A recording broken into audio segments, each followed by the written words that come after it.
Hey everybody, and welcome to another Star Citizen video. My name is Scary Spikes. Thank you so much for joining me. And today's going to be a little bit of a different video. It's going to be a little bit more freeform. I know we did a poll on this not too long ago. Actually, I think it was even sometime last year. And a lot of you said that you would like to see similar content to this, a little bit more freeform, a little bit more live feeling, less scripted. And so, you know what? We're going to give it a try. And we're going to do as little editing as possible with, of course, going to be leaving in titles and things like that. And, of course, all of the timestamps, which you'll find down in the description below, as well as in the seek bar. So if there's a part of the video you want to get to, you can definitely do that as well. And hey, do let me know in the comment section below and on Discord how you like this new kind of style. Obviously, we're running out of things to do in the game in terms of covering ships and stuff like that. There's still a lot to do, but I want to diversify a little bit, and I want to be able to have a discussion with you guys instead of just making a scripted video. And so for that reason, this is why we're going to be trying this out. So again, do let me know in the comments how you think, or what you think rather, about the videos and stuff like what just happened not being edited out. And I very much appreciate it. Also, thank you very much for spending the time out of your day to come by and check this out. Right. Before further ado, of course, we do need to thank the wonderful patrons and channel members. If you'd like to help me directly, if you find my content helpful, enjoyable, or hilarious, or whatever in between, feel free to come on down into the description below the video, and you can click on the very first link there. That'll take you over to my Patreon, and there's a lot of really cool stuff there for you to enjoy. Also, the majority of your support goes directly to me, unlike other platforms like YouTube and Twitch that do take a huge cut. So if you do want to help support me directly, that is one of the best ways to do it. Of course, you can also click the blue join button right beside the red subscribe button right under the video if you'd like to do that as well. Thank you very much for wanting to support me. So let's go ahead and get into this video.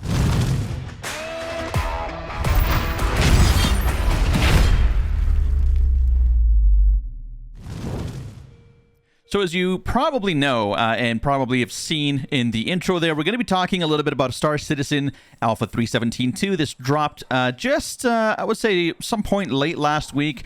It was definitely in the PTU for a very long time. So the purpose of this video, we're just going to go over in kind of like a news style segment here, all over the new features that are expected. And honestly, this really feels like a full-fledged patch. This does not feel like a 0.2 patch where we're just seeing minor bug fixes with some, more serious issues kind of being tackled. This is a lot of new stuff coming our way. We've got new events, we've got new vehicle, and we have new implementations, including all sorts of different types of improvements. So let's go ahead and get into it. And the first thing, of course, that we're going to be talking about is going to be, well, you can watch the trailer here, and then, of course, Siege of Orison is going to be a big deal. Siege of Orison is something that we've been looking forward to for quite some time, especially with 3.17.2 being in beta for a very long time, or beta rather, being in PTU alpha testing for a while. Beta, I wish. I know, right? So this is definitely really, really exciting. Now, me personally, as you guys probably know, I'm not a huge fan of Orison. I just don't like the, getting there, leaving from there, and then also the performance hit while I'm there, despite me having a decent system. So I personally kind of avoid this, although we might be doing a few runs with the organization. So if you haven't dropped by Discord, come on, say hello. And we will be planning with our military SIG, or special interest group, to get into Siege of Orison, get a few lads together, and go and have a little bit of fun. But essentially, let's go ahead into the next tab here so I can show you guys what's going on. Basically, what's going on with Siege of Orison, it's a brand new event that is the most ambitious yet from CIG. Now, this started on July the 30th, and we don't exactly know. I mean, I think we'll know it while we see the schedule in a second here, but it's not going to be running for too much longer. I think it's only for like a couple of weeks kind of thing. You get to join the CDF, the Civilian Defense Force, very similar to the Xenothreat events that we've had in the past. And, as you know, this is going to be a fight against Ninetales. These guys are a organized gang that operate out of Crusader. You guys may have fought against them actually already, not just in the bunkers and stuff like that. If you're doing bunker missions, you'll definitely see a bunch of these guys down there. But they also occupy the Crusader subsystem when the Ninetales lockdown events are live. So you may have already fought against them, but now the battle is boots on the ground. It is a lot more serious. So basically what's going on is these guys are invading Orison, and they are taking over several platforms. Now, I'm not going to go over every single detail here. I'll leave the link to this page in the description below so you can have a little read, or you can pause the video here as we scroll through everything and read it. But yeah, very interesting event. Now, the one thing that I always just couldn't, I mean, I guess I could figure it out, but I always just never had the time to figure out, or maybe the patience to figure it out, is the whole metro system within Orison, just traveling around Orison. At least, you know, because I'm kind of still relatively new to it, because I don't go and visit very often. I still feel like a bit of a noob when I'm there, so often get lost between all the different platforms and everything. But I imagine with this event, it's going to be a little bit different, where you're going to actually be landing instead of necessarily just taking shuttles and stuff like that there. So I'm not 100% sure exactly how that works. Do let me know in the comments section below if you're able to actually land on these platforms. I do imagine you'd be able to without having any kind of restrictions, because of course you are also going to be able to have firearms there, because of course you will. You're going to need to get rid of the Ninetales guys there, and so you're going to be going to each of these platforms and basically getting rid of the occupation of the Ninetales gang in Orison. It's a pretty cool event, honestly. It seems like a nice big event. It's something new. It's something for people to kind of sink their teeth into, especially if you've been, you know, playing Star Citizen for quite a while. You probably know that, you know, there's only going to be limited things for you to do. And once you kind of do everything, then, well, then you've done everything until the next patch. And of course, that also explains why a lot of folks are, you know, not really playing once they kind of get through all the major content, the major events and stuff like that, especially the veterans. You know, they're not really playing too much until sort of the next patch, and then they sink their teeth in again and start playing again with new content and stuff like that coming out. So that being said, I don't know if I personally am too interested just because it's in Orison. If it was somewhere else, then I'd probably be a little bit more likely to go myself. But I do understand why they chose Orison, because it just seems like the perfect place for something like this to happen. And of course, we know that the Ninetales gang has been hanging out in Crusader, so everything just kind of lines up. So let me know if you've done the Siege of Orison, what you find, and you know what your expectations are going in, and what your feelings are coming out of it. I haven't done it yet, and we're looking forward to doing a little event with the organization. Like I said, if you haven't joined up, come on over to our Discord server. Link will be down in the description. And then, of course, you can join up with our organization. We're a very casual org, and we're not exclusive as well, so you can join us while you're part of other orgs and do missions for others while you're also doing missions with us. So, you know, it's not a big deal. But we're pretty casual, and it's a pretty friendly environment. The Discord is also just a really nice place. So let's go ahead and see what the schedule is going to be here. Now, this you can find on Spectrum again. I'll link this in the description below. But as you can see here, we've got pretty much all the way up to August the 11th. On July the 30th, we're starting out with 2 straight days of Siege of Orison. So obviously at the filming of this video, this is already past. We're, I believe, the 1st or 2nd of August at this point. And then we've got alternating Siege of Orison and Jumptown 2.0. If you guys don't know, that's on Yella at the production facility. You can go and grab some drugs and take them back to Port Olisar. Of course, you got to be very careful with Jumptown, because there are unfortunately a lot of unsavory people there that will try to do whatever they want, frankly. So there are times that I've noticed that people are cooperating, and if you can get on a server where people are cooperating and there's a conga line of drug runners getting stuff back to Port Olisar, and that's going to be probably a great way for you to make money. Unfortunately, there's also a lot of, well, like I said, slightly less savory people who are going to be taking advantage of folks and asking them to pay tolls and all sorts of stuff, which, you know what, I wouldn't feed the troll. I wouldn't do it, and I'd probably just bring in an organization and, you know, take them out and basically just open it up for people who are friendly. But that's just me, and that's going to be it in terms of the schedule. Again, I'm going to have that listed down in the description below, so you guys can go and check that out at your leisure. So let's go ahead and continue talking about the different features here in 3.17.2. And for the eagle-eyed among you, you probably noticed that, you know, I don't do these kinds of videos for 0.1 or 0.2 patches, because generally speaking, those patches are not very big. But again, this one is going to be an exception. And I gotta admit, for the longest time, really, until I started reading everything, I didn't really notice how big the 0.2 patch was going to be and how much effort actually went in to doing this. This actually also shows us something, especially with the thing that we're going to be talking about next, which is the increased player cap up to 100 players, if you can believe that, ladies and gentlemen. That is basically a 100% jump from the 50 that we had just a little while ago.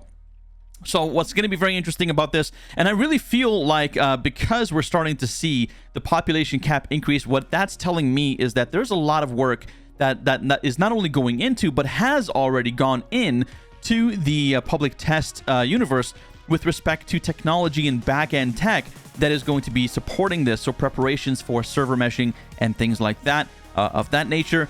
It's really, really exciting to see this, because it really shows that now the tech is starting to develop to a point where it's able to support more people. Now, of course, this is not perfect, and it's not going to be guaranteed for 100 people. As we can see here, it's going to still be between 50 and 100, but that number will be dynamically scaled based on server performance and based on how things are going.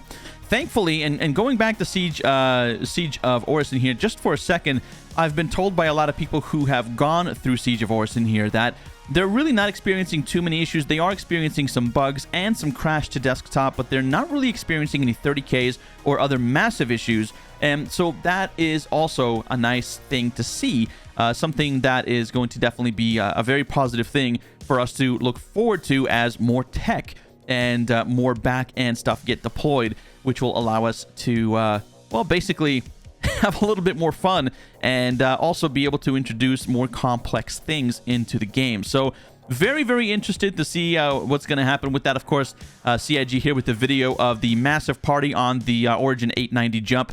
That is currently, and correct me if I'm wrong, the only capital ship in the game that is player ownable. Yeah, it's a pretty dope ship. If you haven't been on it, it's pretty cool, but that's not what we are here to talk about today. Very happy to see the increased player cap. Let me know down below what you think about that. Next up is Derelict Reclaimers. This is pretty interesting. We've had derelict ships now for quite some time. We have the Cat, which I believe was on Magda, and I think one or two others. We did have a crash ship on Hurston as well. I can't remember which one that was, but they were really, really cool. There was just a sense of awe basically finding them, which, you know, that in itself is the most amazing thing. And this is one of the reasons why I didn't want to add this into the video. I want you guys to be able to explore and find this. In fact, if you do enough of some of the missions, I believe specifically some of the delivery missions, then this will eventually take you to one of these derelicts on Microtech. So very, very interesting to see how that works. I didn't want to do it in this video just because I wanted to give you guys enough time, you know, without spoiling anything, to experience these for yourselves. I've been to one of them, and I think it's absolutely amazing. These things are obviously absolutely huge. They're big in space, and they appear even bigger on the ground. And there's a lot of really cool things to find inside. So it's really nice to see that we're getting this. Now, this is also going to be tying in with one of the things we'll talk about next, which is going to be Colonial Outposts, which are, you know, dotted throughout the landscape on distant parts on planetary surfaces, which you'll be able to explore as well. Of course, we're going to get back to the Anvil here in a second. That is our new vehicle. We've also got AI improvements that are coming in 3.17.2, which is, well, already here. And what's really cool about this is that we have an improvement in a couple of things. First and foremost, we have the AI update, and this is also going to include the navigation mesh and the NPC reinforcements addition to that as well. So the first thing is the navigation mesh. That's pretty cool. It's going to allow NPCs to basically react a little bit more naturally to your presence, especially when they're fighting against you. And what's really cool now is that NPCs can actually call in reinforcements, which will come in by dropship, which again just adds that realism and adds a little bit of kind of a lived-in feel, you know, that this is just a real place, and they're reacting to your intrusion on their land, so to speak, in a way that you would expect them to, you know, without feeling too scripted. So that's really cool. Unfortunately, I can't say that I've experienced this again. Let me know down below if you were able to interact with any of these NPCs and sort of how things went. There's the video there just showing some of the NPCs arriving by dropship, and that looks like it's going to be a colorless steel, although I wouldn't be surprised if we start seeing Valkyries and all sorts of other stuff flying around as well. All right, everybody, so let's have a closer look here at the Anvil Aerospace Quad Cannon. I mean, the Centurion. They really should call it the Quad Cannon. By the way, if you get that reference, let me know down below. But this is now the third iteration of the Atlas platform. This time it is in the form of a quad laser turret anti-aircraft weapon, basically, on wheels, which is really cool. Now, the first one, of course, as you guys know, is the long-range variant of this with the missiles. And that one, of course, is the ballista. IAE last year, we also saw the introduction, rather, of the troop carrier, which was the Spartan, and now we've got this. So this is very cool. Go ahead and scroll down a little bit here and have a look at what the manufacturer says. Mobile perimeter defense system, definitely pretty cool. It's built on Anvil's popular Atlas platform. Centurion presents a tactical solution for short-range anti-aircraft engagement. You dominate any zone, or any combat zone rather, by quickly and effectively dealing with threats from above, thanks to the Centurion's vast anti-air laser turret. That's pretty cool. For larger operations, the short-range Centurion and long-range ballista work in tandem to create an impenetrable no-fly zone in almost any situation or environment. That's pretty cool. And yeah, I definitely think that that is going to be very useful, especially once we start seeing the new system coming out. And then, of course, alongside that, any outposts that we're going to be building. I'm ready with my Pioneer. I cannot wait to get that done, but I need to get through this video. So let's go ahead and do that, and we'll talk about the Pioneer when we talk about it. Now, the key features, of course, we've got, looks like 4 main weapons on the back here. These are going to be laser turrets. Hopefully, these will be interchangeable later on, but as with the Spartan, I don't imagine we're going to be able to have too much flexibility with this until it's improved at a later date. But at least for now, we've got it, and it is here. Now, one of the issues that I've been hearing about, specifically on Twitter, I believe, I was having a look on Twitter last night, and I saw Morphologist was tweeting that he was having some issues following some smaller ships. So let me know down below again if you have any issues with that. Of course, we're going to be checking this out next week as we do a full guide on this thing, both inside and out. So if you want to see that, make sure to come on by and have a look. And we'll do a little bit of testing, at least before the video, and I'll let you guys know my experiences. But again, I don't expect this thing, I wouldn't have expected this thing to work 100% out of the box, as well, the Spartan didn't either. We couldn't climb the ladders and stuff like that. So at least we have it now, though, and it's a pretty cool addition to the Spartan platform for Anvil. Go ahead and have a look at some of these screenshots. These look really cool, of course, from CIG, always well orchestrated, and they always look really nice. So there you go. You got some nice explosions in the sky, which is always what you want to see. Creating your own no-fly zones. There's some more galleries down here. You guys can click through this. We'll leave some links down in the description below for you guys to check it out. Now, I don't know why this is giving me a play pause button. Okay, we got like a little video that'll load in here, but unfortunately doesn't seem to be loading. So that is going to be the brand new Centurion. Very interesting. We've got some stats here as well for the vehicle. We have the role here. That's going to be anti-aircraft vehicle. Looks like 4 S4 laser repeaters. Doesn't tell us exactly which one. The crew is 2X, so that's the driver and the gunner. And then we also have a driver turret as well. That's the one that we saw at the very front. That is going to be 1 size 3 laser repeater. We've got a 35 meters per second movement speed, as well as medium armor. And honestly, medium armor for something of this size and something that's this mobile is very impressive and pretty cool indeed. Let's go ahead and look at what's available here. We have standalone options available. Of course, we do have the War Bond editions here. These are for new money. If you're not really sure about what War Bond means, I did make some videos. I did include this also in, I think, the very first video that I did in my comprehensive beginner's guide playlist, which I can put that in the description as well for you guys to have a look at if you're brand new into the game. If you're wondering what this is a concierge badge. This only basically just shows you that you need to be concierge in order to be able to purchase this. What does that mean? Well, it means that you need to give Chris Roberts $1,000 of your hard-earned cabbage, and then you will have the fancy badge. And of course, another ladder to climb in the form of all the different ranks within concierge itself. But that is a whole nother video in itself. So we have 95 bucks here. Looks like this one is the same price as this one, but this one being a concierge exclusive does come with the exclusive beachhead paint. Now, if you guys want to get yourself a copy of that and you do not have concierge, let me know. I'm going to be picking up a bunch of the regular beachhead paints, as well as the 3 paint packs that come with the 2 available paints to the public, as well as the exclusive beachhead paint for concierge members only. So if you're looking for that paint, do let me know. And I will also be picking up some of these to upgrade from one of my other ships, and that way we can make this like a 120-month insurance thing for you if you don't want to get the one with just 6 months insurance. So let me know about that. You can reach me, of course, on Discord, and we can talk about that whenever you'd like. So looks like $95 here for the regular edition, $95 with the bonus beachhead skin there for the concierge members. And of course, if you want to just buy it straight out without paying new money, so if you want to use your store credit, that's going to be $110. This is, of course, all in US dollars, maybe different in your region, and you'll just be getting the base Centurion. Now, we do have some packs here as well. We've got the Killzone dual pack. So this appears that it's coming with the Ballista as well as the Centurion, as we saw a little bit further up the page. And these guys will be able to create a comprehensive no-fly zones by providing both short-range and long-range options. So definitely very interesting. $210. It's not a horrible price. I think it would have been nice to see a little bit more of a discount, I guess. But what is the Ballista's like? What, 125 or something like that, or 115, something like that.